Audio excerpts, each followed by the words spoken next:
یہ ایک ایسا گناہ ہے جس نے ہمارے خاندان کے خاندان نسلیں کی نسلیں برباد کر دی۔ آپ جانتے ہیں کہ غصے میں کہا ہوا ایک لفظ کتنی بڑی بربادی کا سبب بنتا ہے۔ جب شوہر غصے میں اپنی بیوی کو طلاق کا لفظ بولتا ہے تو صرف وہ طلاق نہیں ہوتی بلکہ خاندان برباد ہو جاتا ہے۔ بعض دفعہ بچے ذلیل ہو جاتے ہیں، رسوا ہو جاتے ہیں، بچے رل جاتے ہیں۔ تو یہ غصے کی وجہ سے ہی ہے۔ بھائی بھائی، بہن بھائی، اور یہاں تک کہ اولاد اپنے والدین کو بھی نہیں بخشتے ہیں۔ ایسے ایسے واقعات کہ اولاد نے جوانی کے جوش میں غصے کی حالت میں ماں باپ کے اوپر بھی ہاتھ اٹھایا، ماں باپ کو گھر سے نکالا ہے۔ ان تمام ضلالت کی اور پریشانیوں کی وجہ ایک یہ خطرناک گناہ ہے جسے غصہ کہتے ہیں۔ اللہ تعالی ہم سب کو برداشت کرنے کی توفیق نصیب فرمائے اور وہاں برداشت کرنے کی توفیق دے جہاں برداشت کرنا چاہیے۔ جیسا کہ میں نے گزشتہ خطبے میں عرض کی تھی کہ ہم وہاں برداشت کرتے ہیں جہاں پر برداشت نہیں کرنا چاہیے۔ دینی غیرت، دینی حمیت، اس معاملے میں ہماری غیرت، غصہ زیرو پر ہوتا ہے، اور جب ذات کا مسئلہ آ جائے تو ہمارا لیول 100 پہ پہنچ جاتا ہے۔ خیر، زندگی میں انسان لین دین بھی کرتا ہے، لین دین کے معاملات میں اکثر معاملات بگڑ بھی جاتے ہیں۔ اس موقع پر بھی ہمیں شریعت یہی تلقین کرتی ہے کہ ہم لین دین کے وقت بھی نرم رویہ اختیار کریں، خیر خواہی کریں اور ایک دوسرے کی عزت کو ملحوظ خاطر رکھیں، معاملہ چاہے کتنا ہی سنگین کیوں نہ ہو۔ اور ہمیشہ ہر معاملے میں نبی کائنات صلی اللہ علیہ وسلم کی سیرت کو اور قرآن مجید کی اس آیت کو یاد رکھا کریں۔ لَقَدْ كَانَ لَكُمْ فِي رَسُولِ اللَّهِ أُسْوَةٌ حَسَنَةٌ۔ اس کائنات میں سب سے بڑھ کر عزت دار شخص امام کائنات حضرت محمد رسول اللہ صلی اللہ علیہ وسلم تھے اور ہیں کا مطلب موجود نہیں بلکہ آپ کا مقام و مرتبہ شروع سے ہے اور آخر تک رہے گا۔ جب نبی صلی اللہ علیہ وسلم اس کائنات کے سب سے زیادہ عزت دار شخص ہیں اور ان کی سیرت ہمیں کیا بتاتی ہے، ہم نے ان کی سیرت سے سبق دیکھنا ہے کہ جب دنیا کے سب سے عزت دار شخص کا حال یہ ہے کہ وہ غصے کو اس قدر برداشت کر رہے ہیں تو میں اور آپ، ہمارا کیا حال ہونا چاہیے۔ آئیے، صحیح البخاری کے اندر آتا ہے کہ ایک دفعہ رسول اللہ صلی اللہ علیہ وسلم نے ایک شخص سے ایک اونٹ ادھار لیا۔ اونٹ ادھار لیا، وقت مقرر ہو گیا، بھی فلاں وقت میں آپ کو اس اونٹ کی رقم لوٹا دی جائے گی۔ لیکن اس شخص نے وقت جو مقرر ہوا تھا اس سے پہلے ہی نبی صلی اللہ علیہ وسلم سے اپنا قرض واپسی کرنے کا مطالبہ شروع کر دیا اور انتہائی اس گستاخی کو پر اتر آیا۔ حالانکہ دیکھا جائے تو قصور اس شخص کا ہے، جو وقت مقرر ہوا ہے اس سے پہلے تو اس کو بلانا ہی نہیں چاہیے، پوچھنا ہی نہیں چاہیے۔ وقت مقررہ پر پوچھتا تو اور بات تھی، لیکن یہ شخص کی گستاخی دیکھیے کہ ایک تو وقت مقررہ جو مدت طے ہوئی ہے اس سے پہلے مطالبہ کر رہا ہے اور پھر گستاخی کے ساتھ کر رہا ہے، سختی کے ساتھ کر رہا ہے۔ اس قدر اس نے گستاخی کی کہ حضرات اکرام صحابہ رضوان اللہ علیہم اجمعین، جو نبی صلی اللہ علیہ وسلم کی عزت و ناموس پر اپنی جانیں، اپنے بچوں کی جانیں، اپنے ماں باپ قربان کرنے کے لیے تیار تھے، انہوں نے جب دیکھا تو اس شخص کو مارنا چاہا کہ اس کی اتنی جرت کہ ہمارے سامنے ہی ہماری دنیا اور آخرت کے امام رسول اللہ صلی اللہ علیہ وسلم سے گستاخی کر رہا ہے اور وہ بھی غلط انداز میں۔ رسول اللہ صلی اللہ علیہ وسلم کے صحابہ اس کو مارنے پر تھے کہ اللہ کے نبی صلی اللہ علیہ وسلم نے منع فرما دیا۔ یہ ہیں اس کائنات کے سب سے زیادہ عزت دار شخص، کہ مطالبہ بھی غلط ہے اور گستاخی سے ہے، حق کا مطالبہ بھی ہو اور گستاخی سے ہو تو ہم سے برداشت نہیں ہے، کیونکہ غلط ہے نا۔ لیکن یہاں پر دوہرا جرم ہے، وقت سے پہلے مطالبہ اور گستاخی کے ساتھ مطالبہ۔ اور رسول اللہ صلی اللہ علیہ وسلم نے صرف معاف نہیں فرمایا، صحابہ کو صرف روکا نہیں، طاقت بھی ہے، دیکھیں طاقت بھی ہے۔ یہاں تو دیکھا جاتا ہے نا، کمزور ہے تو چھین دو، طاقتور ہے تو بس مجبوری تھی کیا کریں، کمزور ہے تو غصہ کا سارا بھڑاس نکال دو، اور اگر عہدے والا ہے، کوئی پیسے والا ہے تو خاموشی اختیار کرو، کیا کریں، مجبوری ہے۔ رسول اللہ صلی اللہ علیہ وسلم کے صحابہ اس شخص کو مارنے پہ ہیں، طاقت ہے۔ ماحول میں آپ کو تھوڑا سا کریٹ کرنے کی کوشش کر رہا ہوں تاکہ بات صحیح طرح دماغ میں فٹ ہو جائے۔ رسول اللہ صلی اللہ علیہ وسلم نے نہ صرف منع فرمایا بلکہ فرمایا صحابہ سے کہ اس کا جو میں نے اونٹ دینا ہے نا، اس کو صرف وہ اونٹ واپس نہیں کرنا بلکہ اس سے بھی بہتر اونٹ اس کو واپس کرو۔ لو جی، یہ چیلنج ہے میرے لیے بھی آپ کے لیے بھی۔ کوئی ماں کا لال ایسا دکھا دے کہ جس کے ساتھ اس قدر زیادتی ہوئی ہو اور اس نے بدلے میں اس برائی کا جواب صرف اچھائی سے نہیں بلکہ بہتر اچھائی سے دیا، بہترین اچھائی سے۔ کہاں سے لائیں ایمان؟ اب پڑھیں نا، لقد کان لکم فی رسول اللہ اسوۃ حسنہ، اب پڑھیں یا ایھا الذین آمنوا اطیعوا اللہ واطیعوا الرسول، اب پڑھیں کہ اہل حدیث کے دو اصول، اطیعوا اللہ واطیعوا الرسول۔ اب پڑھیں کہ ہم عاشق رسول ہیں، اب بولیں کہ ہم محب رسول ہیں، اب بولیں کہ ہم مسلمان ہیں، اور اپنے آپ کو ان تمام جو کلمات ہم بولتے ہیں ان کو ترازو کے ایک پلڑے میں رکھیں اور دوسرے پلڑے میں نبی صلی اللہ علیہ وسلم کے اس واقعے کو رکھیں، تولیں۔ رسول اللہ صلی اللہ علیہ وسلم نے فرمایا کہ بہترین ہیں وہ لوگ کہ جو ادائیگی کے وقت میں جو ان کا حق ہے ادائیگی کا، اس کے وقت میں نرمی اختیار کرتے ہیں، بہترین لوگ ہیں۔ ہم کون سے لوگ ہیں یہ میں اور آپ خود فیصلہ کریں گے۔ اور بار بار میں نے پچھلے جمعے بھی کہا تھا، یہ میں آپ میں سے کسی ایک کو نشانہ نہیں بنا رہا، میں نے آپ سے ایک عرض کی تھی کہ یہ عنوان شروع اس لیے کیا گیا، سب سے پہلے میری اپنی تربیت ہے۔ بد زبان کا مقابلہ کیسے کیا جائے؟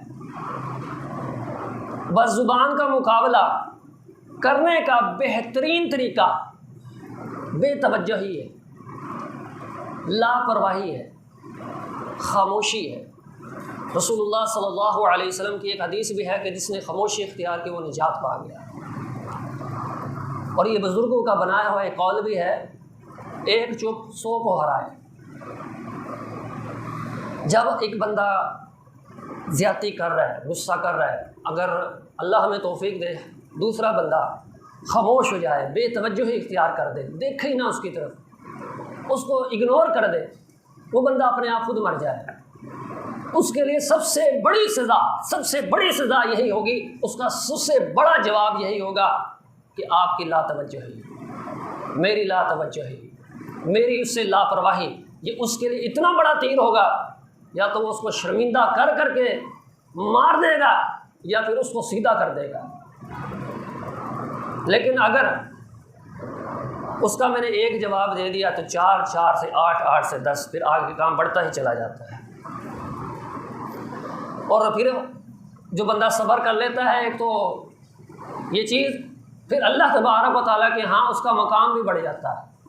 ایک رسول اللہ صلی اللہ علیہ وسلم کی صحیح حدیث ہے نا، رسول اللہ صلی اللہ علیہ وسلم نے فرمایا کہ درگزر کرنے سے عزت میں کمی نہیں آتی۔ کاش کہ ہمیں یہ حدیث یاد رہ جائے۔ معاف کر دینے سے، درگزر کر دینے سے اللہ تعالیٰ عزت میں اضافہ کر دیتے ہیں۔ ہمارا یقین ہے اس حدیث پر، یہ بھی حدیث ہے نا، ہم حدیث کی بات کرتے ہیں نا، سارے ہی، چاہے کوئی بھی ہو، کسی بھی مسلک سے تعلق رکھتا ہے، سب ہی ہم حدیث کی بات کرتے ہیں۔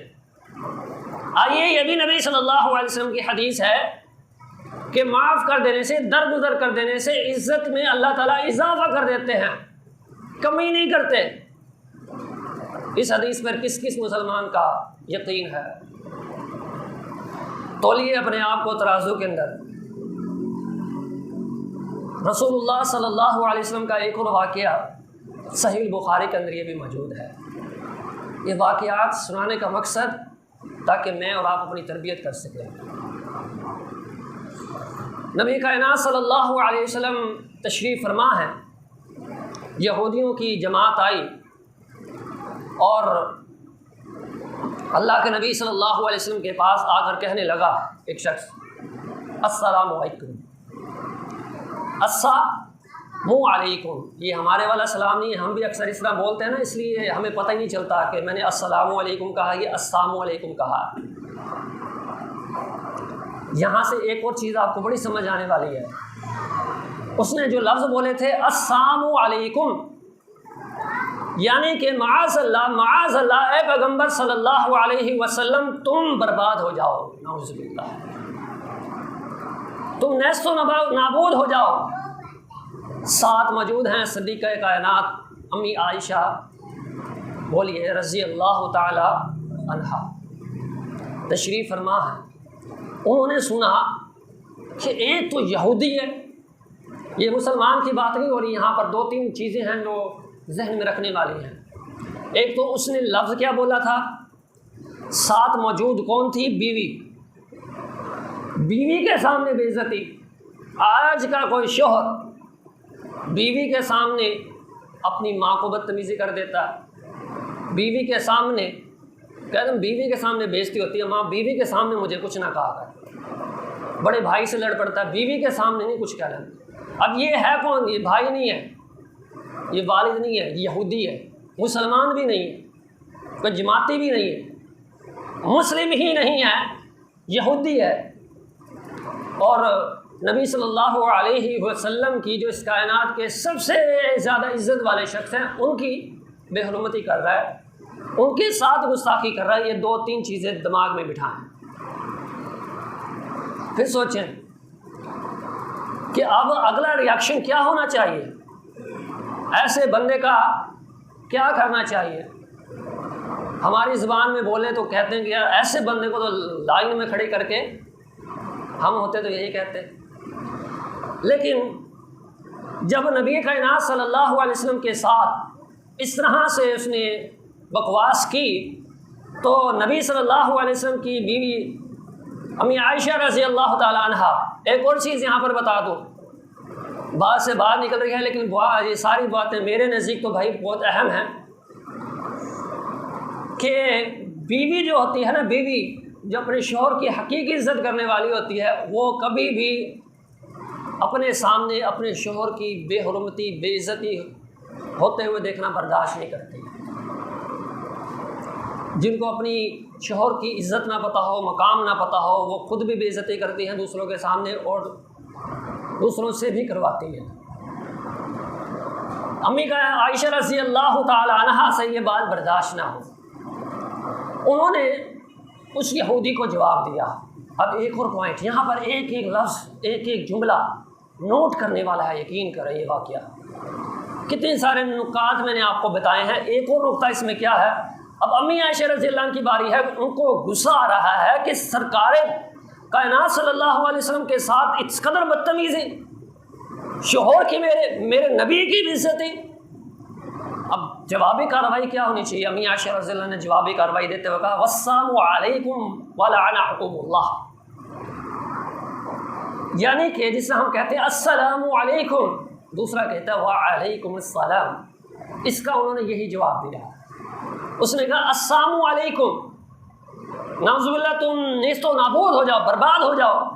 امی عائشہ رضی اللہ عنہ نے فرمایا کہ وعلیکم والسلام علیکم، السلام والسلام، سمجھنے بات، فرمایا کہ تم ہی برباد ہو جاؤ، تم ہی نیست و نابود ہو جاؤ، ولعنکم اللہ، اور تمہارے اوپر اللہ تبارک و تعالیٰ کی لعنت ہو۔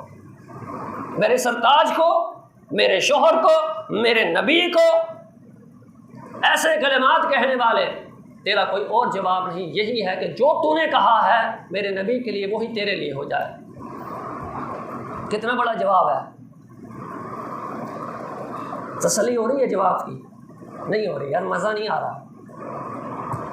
میرے جیسا ہوتا ہے نا، مزہ نہیں، سکون نہیں، دل کو نا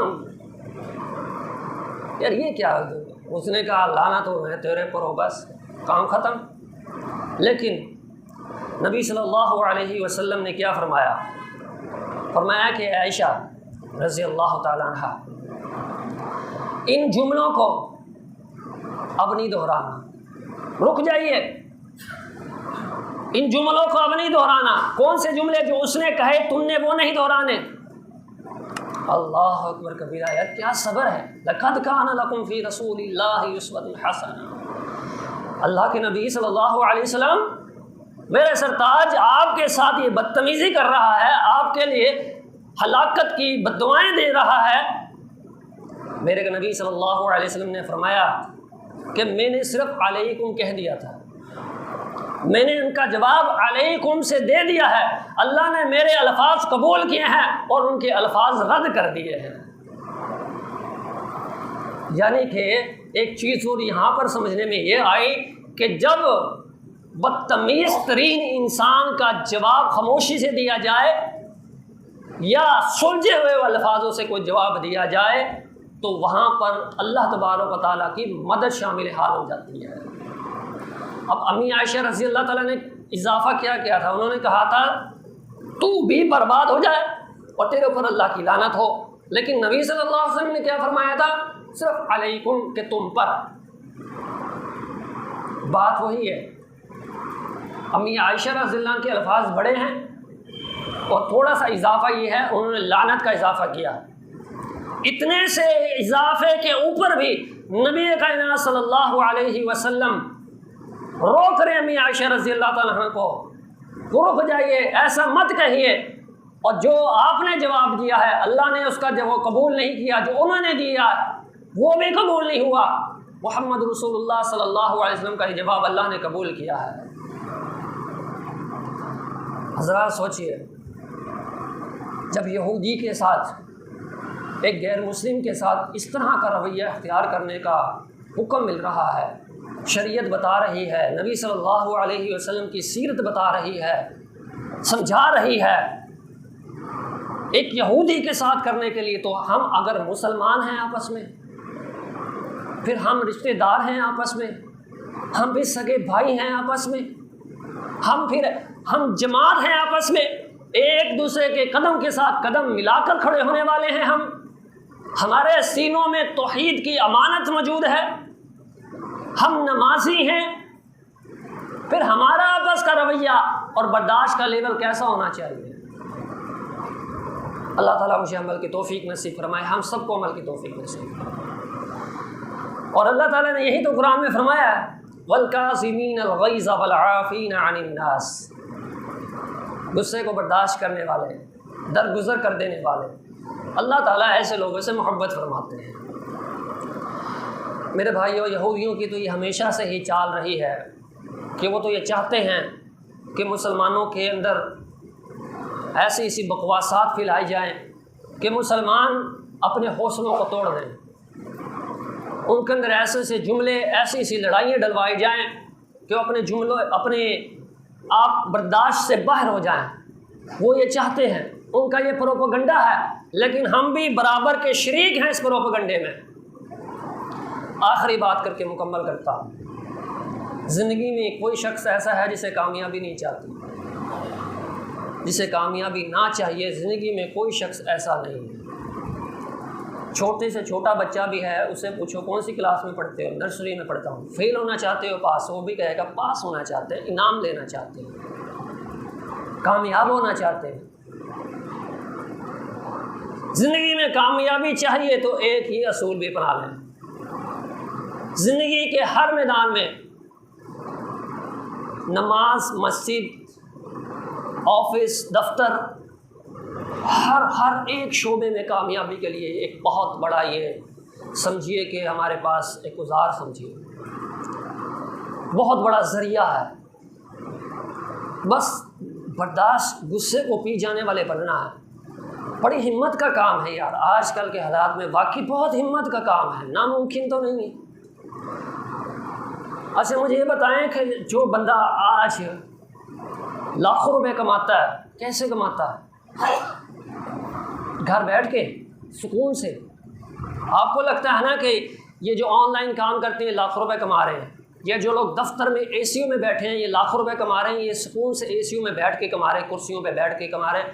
ہم مزدور لوگ یا دھوپوں میں کام کرتے ہیں، ہماری پھر بھی اتنی نہیں ہوتی۔ یہ ذرا جو اے سی میں بیٹھ کے کام کر رہے ہیں جا کے پوچھ کے دیکھیں، ان کے جسم پوچھ کے دیکھیں ان سے، بغیر کسی بیماری کے وہ نکارہ ہیں، وہ چل کے پھر کے ادھر ادھر یہ کام نہیں کر سکتے۔ اے سی سے باہر نکلتے ہیں تو جان نکلتی ہے۔ وہ بھائی اتنی محنت کرتے ہیں، ہمت کرتے ہیں، بظاہر لگتا ہے مشکل ہے، لیکن جب محنت کرتے ہیں تبھی لاکھوں کماتے ہیں۔ جبھی دنیا میں وہ اپنی چھوٹی سی فیکٹری کو اتنی بڑی فیکٹری بناتے ہیں، جبھی وہ اکیلے طرح کام شروع کرتے ہیں اور ایک بہت بڑی کمپنی کھڑی کر لیتے ہیں۔ کیسے؟ گھر رضائی میں لیٹ کے، اے سی میں بیٹھ کے نہیں، محنت کرنی پڑتی ہے، برداشت کرنا پڑتا ہے، گالیاں سہنی پڑتی ہیں، سب کچھ برداشت کرنا پڑتا ہے۔ نہیں یقین تو پوچھ لیں جا کے ان سے۔ الحمدللہ ہم یہ ایک ملی ہوئی ملاقات ہے جو آپس میں کوئی گفتگو وہ کہہ رہے ہیں، میں تو تاجر نہیں اتنا بڑا، لیکن یہ یقین سے کہہ سکتا ہوں کہ میری اس بات کو کوئی جھٹلا نہیں سکتا۔ لاکھوں کمانے کے لیے تو اتنی تگ و دو، اتنی گالیاں لوگوں کی برداشت کرنے کے لیے تیار ہیں، لیکن جنت کے لیے نہیں، حدیث مصطفیٰ کے لیے نہیں صلی اللہ علیہ وسلم۔ تو کامیابی چاہیے۔ مختصر سا واقعہ بتا دیتا ہوں آخری چند سیکنڈوں میں۔ ایک شخص آیا اللہ کے نبی صلی اللہ علیہ وسلم کے پاس، اللہ کے نبی صلی اللہ علیہ وسلم وصیت فرمائیے۔ آپ نے فرمایا لا تغضب، غصہ نہیں کرنا۔ اللہ کے نبی وصیت فرمائیے۔ اللہ کے نبی صلی اللہ علیہ وسلم نے پھر جواب دیا غصہ نہیں کرنا بھائی۔ پھر پوچھتا ہے اللہ کے نبی صلی اللہ علیہ وسلم کوئی وصیت فرمائیے، فرمایا غصہ نہیں کرنا۔ بار بار وہ یہ سوال کرتا گیا، ہر دفعہ رسول اللہ صلی اللہ علیہ وسلم وصیت کرتے رہے کہ بچہ غصہ نہیں کرنا، زندگی میں کامیابی چاہتا ہے تو غصے کو تھوک دے، غصہ برداشت کرنا سیکھ جا، انشاءاللہ زندگی میں ہر میدان میں کامیابی دیں گے۔ اللہ تبارک و تعالی ہمیں عمل کی توفیق نصیب فرمائے۔ سبحان ربک رب العزت عما یصفون وسلام علی المرسلین والحمد للہ رب العالمین۔